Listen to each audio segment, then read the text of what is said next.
आज मी गोकर्णाच्या फुलांपासून ना एक राईस बनवतोय स्वीटवाला. या गोकर्णाच्या फुलाचा खूप फायदा होतो आपल्या शरीरावरती. तर मित्रांनो, ही फुलं ना तुम्ही म्हणजे एकदा झाड जर तुमच्या बागेत किंवा तुम्ही जर गॅलरीत लावलं, तर खूप सारी फुलं येतात त्याला. आणि या फुलांपासून ना मस्त तुम्ही काढा बनवू शकता, टी बनवू शकता, जो तुमच्या हेल्थसाठी खूप चांगलं असतं.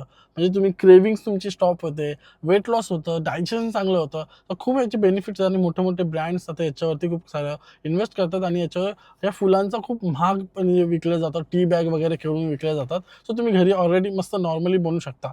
मित्रांनो, आता काय करतोय, एका कढई मी टाकतोय घी, याच्यामध्ये टाकले थोडीशी वेलची पावडर, काजू टाकले, ब्लॅक करंट टाकलेत आणि त्यांना असं मस्त रोस्ट करून घेतो घीसोबत. इथे ना मी थोडी दालचिनी टाकली आहे. ते टाकल्यानंतर याच्यामध्ये सोक केलेला राईस टाकतोय. हा बासमती राईसला मी सोक करत ठेवला होता. तर याच्यामध्ये ॲड करतोय, थोडी साखर टाकतोय, मिक्स करून घेतोय. आता याच्यामध्ये नॉर्मल पाणी नाही यूज करता, मी याच्यामध्ये तो गोकर्णाच्या फुलाचं पाणी यूज करतोय आणि पाणी टाकल्यानंतर थोडे झाकण ठेवून आपण त्याला शिजवून घेणार आहे. मित्रांनो, या राईसमध्ये त्या फुलांचा थोडा फ्लेवर येतो आणि मजेदार असं एक चव लागते. आपली एक स्वीटवाली आणि मस्त घीवाली फ्लेवर येतं. पण मित्रांनो, या फुलांची तुम्ही जर काढा किंवा टी पिली, तर तुमच्या शरीरावरती खूप फायदा होईल याचा. म्हणजे तुमच्या स्किनला फायदा आहे, त्याचे डायजेशनसाठी फायदा आहे, तुमच्या हेल्थसाठी फायदा आहे, क्रेव्हिंग्स याची कमी होतात. सो एकदा नक्की ट्राय करून बघा ही वाली रेसिपी आणि याची काढा पण, याची रेसिपी ऑलरेडी